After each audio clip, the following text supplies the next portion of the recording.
دعاؤں کے حوالے سے، قبولیت کے حوالے سے خصوصی کون کون سے اوقات ہیں، گفتگو تھوڑی انکمپلیٹ رہ گئی تھی، تو ہم حافظ صاحب کی جانب فوری چلتے ہیں، وہ بات کمپلیٹ کر کے پھر ہم پروفیسر صاحب کی جانب آئیں گے. Sir please. بسم اللہ الرحمن الرحیم. اس میں بات ہم کر رہے تھے کہ سجدے میں دعا. ہاں جی. سجدے میں دعا. تو ایک تو آپ صلی اللہ علیہ وسلم کا یہ فرمان ہے کہ سجدے میں بندہ اقرب ما یکون من ربہ فہو ساجد. سب سے زیادہ بندہ اللہ تعالیٰ کے قریب تب ہوتا ہے جب وہ سجدے کی حالت میں ہوتا ہے. اللہ اکبر. اب دیکھیں کسی سے کچھ مانگنا ہے جی. تو جو وقت سب سے کلوز ہے، قربت کا ہے، اس وقت کو اختیار کرنا چاہیے. بالکل کرنا چاہیے. تو صرف میں سمجھتا ہوں ہماری سستی، ہمارے بھائیوں کی بہنوں کی سستی، ساری زندگی کے شکوے سجدے میں آج تک دعا ہی نہیں کی. ہم 3 مرتبہ سبحان ربی الاعلیٰ سے باہر ہی نہیں نکلے.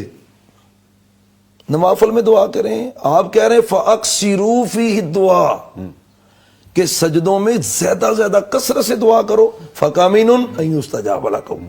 فرمایا یہ یقینی بات ہے کہ اللہ تمہاری دعاؤں کو مستجاب فرمائے. اچھا حافظ صاحب، یہاں پہ ایک چیز اور بھی ہے، اکثر لوگ مجھ سے بھی پوچھتے ہیں کہ سجدوں کے دوران ہم کیا عربک میں ہی دعا کریں یا وہی دعائیں کریں یا جو بتائی گئی ہیں؟ ہم اپنی زبان میں بھی دعا کر سکتے ہیں، پنجابی میں، اردو میں، انگلش میں، ایسا ہے؟ اس میں ایک آسان امر یہ ہے کہ مثال چھوٹی دعائیں عربی کی اگر آپ یاد کر لیں تو بول کر، اگر نماز کا سجدہ ہے تو آپ نے عربی کی دعا کرنی، عربی نہیں کر سکتی. ٹھیک ہے. ہاں ایک اس میں ایک جواز کہہ لیں یا ایک رخصت کہہ لیں. اگر آپ کو عربی نہیں آتی، آپ کے دل کی تمنائیں ہیں، سجدے میں رہیں، زبان سے کچھ نہ بولیں، دل سے دعائیں کرتے رہیں.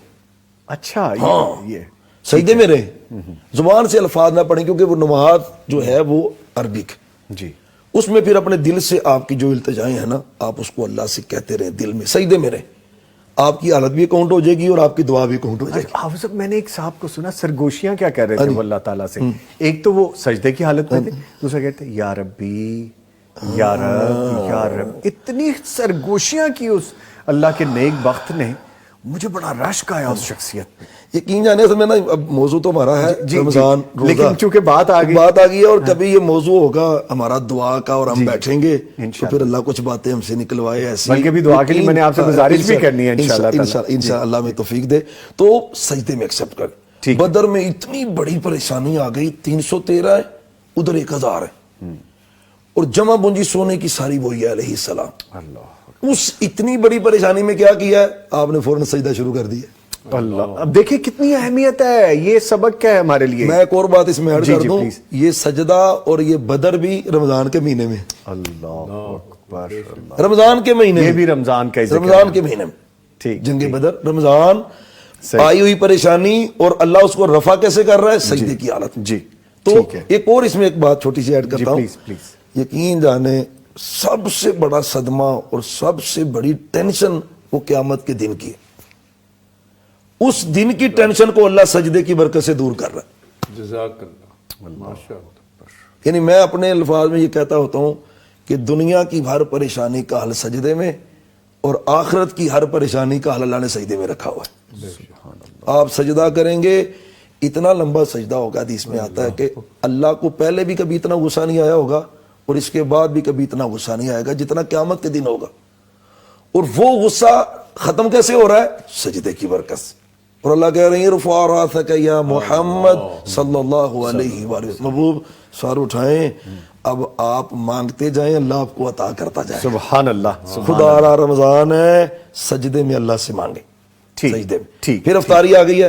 اب وہ جو ہے نا 12-13 گھنٹے بھوکا بندہ رہتا ہے، میدا خالی ہو گیا، عصر کے بعد یہ پوزیشن ہو جاتی ہے، میدا خالی ہے اور بندہ خود محسوس کرتا ہے میں سانس لیتا ہوں یار کچھ ہواڑ سی محسوس ہو رہی ہے. تو اللہ کہہ رہے ہیں بھئی یہ ہواڑ نہیں ہے، واللہ، یہ حدیث کے لفظ ہے، واللہ، اللہ کی قسم ہے، لحلوف فم الصائم اطیب عند اللہ. فرمایا روزے دار کے منہ سے یہ جو ہلکی ہلکی سمیل اور ہواڑ نکل رہی ہے نا، اللہ کو تو یہ امبر اور کستوری سے بھی زیادہ پسند ہے. اب پیچھے کیا رہ جاتا ہے سمجھنے والوں کے لیے؟ یہ کھلی نشانی ہے. اب دسترخوان لگا ہوا ہے، ہاں جی، طرح طرح کی نعمتیں آ گئے، اللہ بڑا خوش ہو رہا ہوتا ہے اس موقع پہ.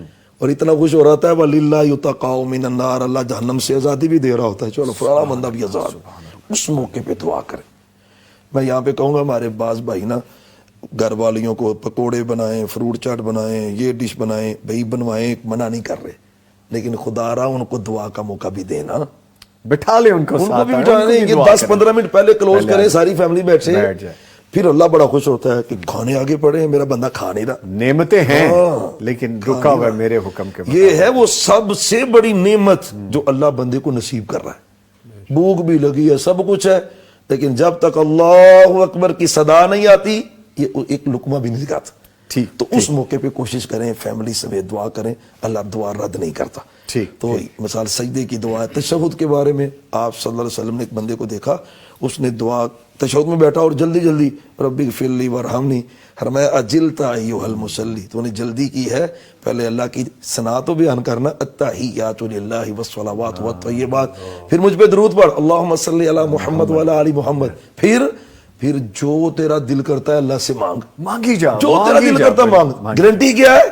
اب جو تو مانگے گا اللہ تجھے عطا کر دے۔ سبحان اللہ۔ اللہ اب تجھے دیکھیں اتنی ہمارے پاس آپشنز آ گئی ہیں، جب آپ دعا مانگنا چاہتے ہیں ساری آپشنز کو ذہن میں رکھیں، اور آن ٹاپ آف دس جیسا ابھی حافظ صاحب نے فرمایا پورا رمضان ہی دعا قبول ہوتی ہے۔